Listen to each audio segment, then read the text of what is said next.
안녕하십니까. 모닝쇼 이건입니다. 자, 뉴욕 증시 드디어 하락세를 멈추는 모습을 보여줬습니다. 하락으로 출발을 했지만 결국에 상승세를 계속 보여주게 되면서 모두 다 오르지는 않은 혼조세로 거래를 마쳤습니다. 자, 이날 상호관세를 앞두고 이제 면제는 없다라는 그런 완강한 그런 얘기가 있었지만 시장에서는 어느 정도의 이런 투매가 진정이 되는 모습이었었고요.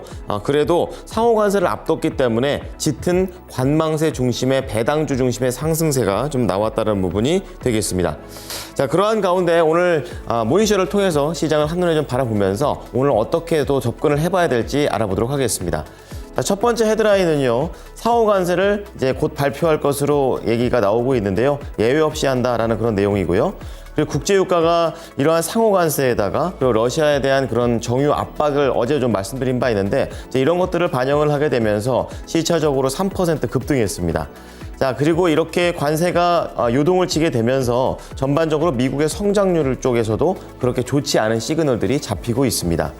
자, 밑으로 내려와 보시면 오늘 특징주 볼 텐데요. 테슬라부터 보겠습니다. 다시 한번 차량 판매에 대한 우려가 불거졌고요. 그런 가운데 상장한 지 이틀밖에 되지 않은 코어 위브라는 종목이 계속해서 IPO가 흥행할 것이라는 전망이 있었지만 결국에는 엔비디아발 효과를 얻지 못하게 되면서 실패를 했습니다.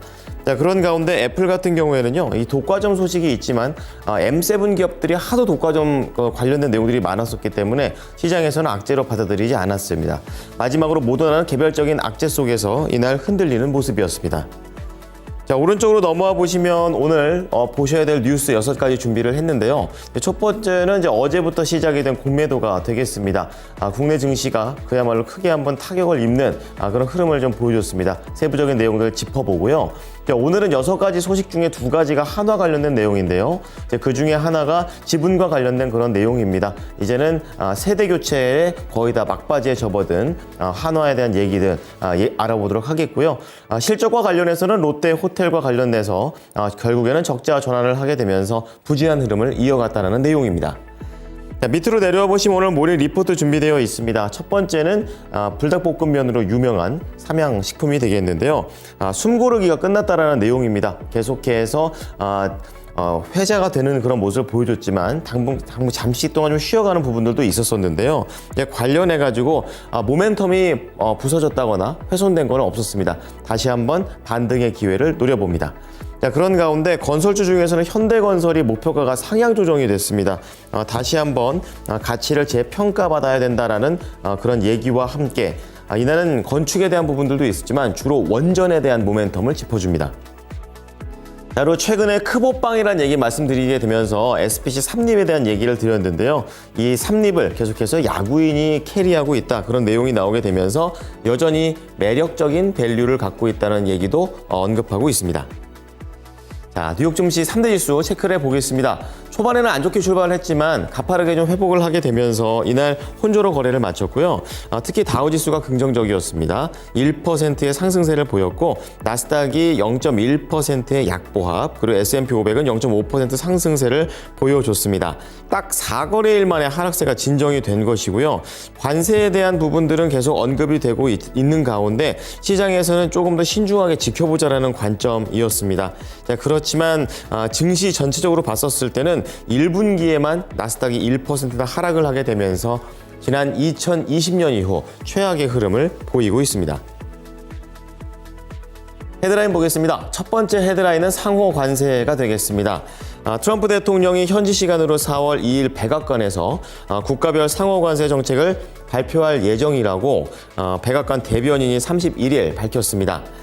캐롤라인 레빗 백악관 대변인은 이날 브리핑에서 이제는 상호 관세를 실현할 때이며 미국 국민을 위해 역사적인 변화를 이끌 대통령이 필요한 때라고 말을 했는데요. 이 레빗 대변인은 상호 관세율이나 대상 국가에 대해 구체적인 내용은 밝히지는 않았지만 기자들에게 EU, 일본, 인도, 캐나다와 같은 관세 사례를 언급하면서 이들 국가들이 트럼프 대통령의 새로운 관세 정책의 대상이 될 수 있음을 시사했습니다. 상호 관세는 미국 교역국들의 관세율이라든지 비관세 장벽, 환율 정책, 부가가치, 부가세 등에 상응해서 부과될 예정이라고 밝혔습니다.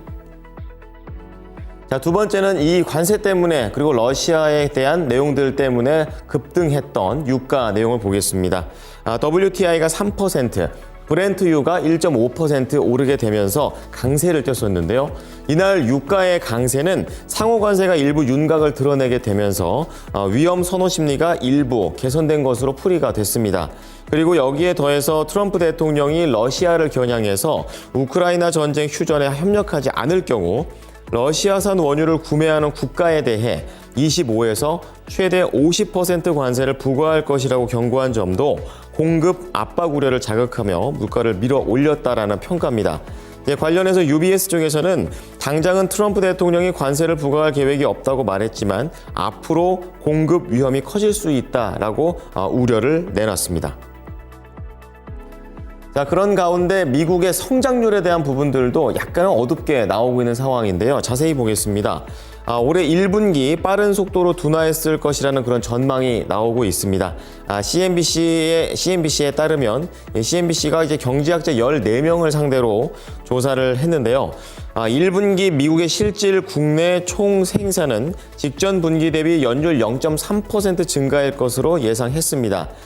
이는 지난해 4분기 GDP 성장률 확정치가 2.4%였는데 이걸 크게 밑도는 수준이 되겠고요. 미국 경제가 코로나 팬데믹에서 회복을 시작하려던 지난 2022년 이후 가장 낮은 수치라고도 밝혔습니다. 자, 이것과 관련해 글로벌 신용평가사인 무디스가 대통령이 3분기까지 관세를 철회하지 않는다면 경기 침체가 올 공산이 크다라고 걱정했습니다. 자, 이어서 특징주 보겠습니다. 테슬라입니다. 잘 팔리지가 않는데요. 스티펠의 차량 인도 실적 전망치가 하향 조정됐습니다. 오는 2일 날 이제 곧 되겠는데요. 1분기 차량 인도 실적을 공개할 예정이라고 하고 있습니다. 그래서 계속해서 이러한 부분들이 우려가 되고 있고 장중에 좀 회복은 했습니다만 1.6% 하락하면서 거래를 마쳤습니다. 자, 두 번째는 엔비디아가 지분을 확보했다라는 그런 이유로 유명해졌던 새내기주입니다. 클라우드 업체 코어비브가 되겠는데요. 오늘까지 하면은 상장 이틀째입니다. 하지만 이 시장의 분위기가 워낙에 안 좋았기 때문에 기대와는 다르게 지금 계속 부진한 모습을 보이고 있습니다. 7.3%나 하락하면서 $37까지 내려앉았습니다. 다음은 M7 기업 중에서 애플 보겠습니다. 프랑스가 애플과 관련해서 독과점에 대한 내용을 얘기했고 1억 5천만 유로를 과징금으로 부과했습니다. 하지만 최근에 이 M7 기업들과 관련해서는 독과점에 대한 소식들이 항상 주로 나왔었기 때문에 시장에서는 크게 요동치지는 않았습니다. 오히려 전혀 반응 없이 1.9% 오르면서 종가를 형성했습니다. 자, 마지막으로 모더나 좀 체크를 해보겠는데요. 이 모더나 내부적으로 이 FDA 백신 담당 인사가 사임 압박을 받고 있다는 소식에 따라서 하락세를 보여줬습니다. 아무래도 시장에서는 이러한 부분들이 현실화되게 되면 모더나의 주포가 될 수 있는 백신 생산에 대해서 빨간불이 켜지게 되고 R&D에 대한 전망이 낮아진다는 관점을 제시했습니다. 이날 모더나 8.9% 하락하면서 $28에 거래를 마쳤습니다.